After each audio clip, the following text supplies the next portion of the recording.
Of you, and you never told me because you never wanted me to know that I would be somebody. You tricked me into believing that I would be nothing. You fought me, and you taught me how to hate myself. And when you died, I stood all by myself trying to convince myself that God must have made some scandalous mistake. And I became hysterical while my daddy taught me how to take deep breaths. But 9 months later, I was forced to accept the fact that you might never be coming back. Sit there, numb, with your son in my lap, with your name across my back.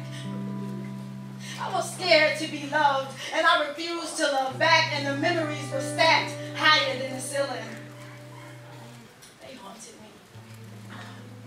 They haunted and tortured me, preventing me from healing. And no matter how fast I ran, I never stopped feeling your presence. Or craving just a tiny slice of your essence. This S on my chest, but an F on this test. I'm failing. I'm missing your touch and your scent and inhaling. The truth was supposed to prevail, but it's turned into a lie. I'm stuck in the center of my chest. Trying to deal with your death and raise 3 boys by myself and make sure that they would never grow up to be like you was hard.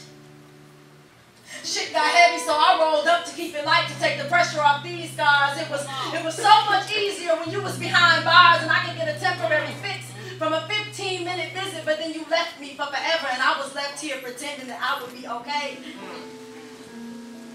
I wasn't okay.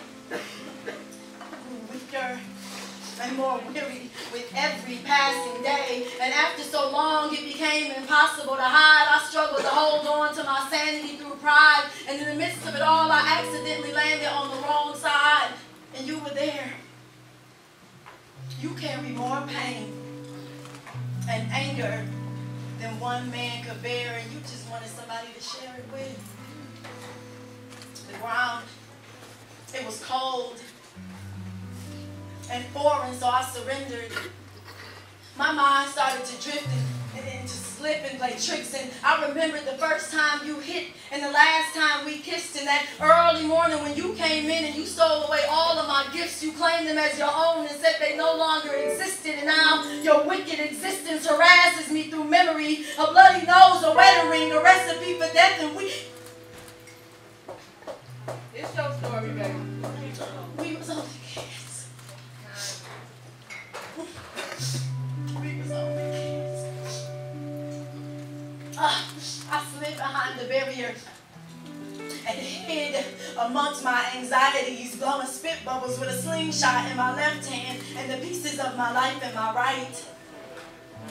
Pleading for peace to the beautiful music that the chandeliers made at night inside of the castle that I tried to help you build. And you just stood there saying how it wasn't good enough, wearing the same bloody clothes you was wearing the night that you was killed. And I wondered if you were sorry, because you hardly even said a word except that the baby made me fat and that my haircut was ugly and that nobody would ever love me like you. And I could hardly understand you, or me, or this. And the slits on my wrist grew higher, and in the love letters that you wrote me caught fire. No, it's not your choice, it's mine. It's mine. You had bloodshot eyes, but you never took them off me. You just kept calling my name over and over again so softly. And who would have ever thought that loving you more than me would cost me my mind?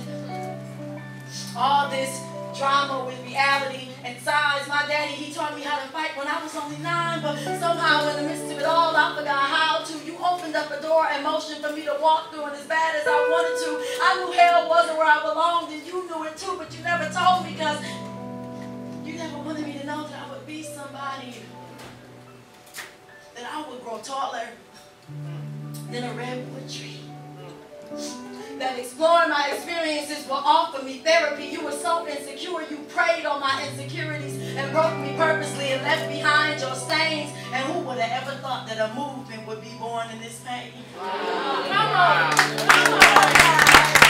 The memories that begin to fade, the way memories do, and my story would change the path for millions. They would be encouraged by the power of resilience. And I would make magic with my hands. That I would raise kings. That I would be redeemed. That I would find love and I would love back. And my gifts would be restored and stacked higher than the ceiling. All right. And that the process for healing would start right here in this rain. I carry faded memories of you. Some make me laugh, and others, they make me cry. They remind me to fly, and they remind me that I am life.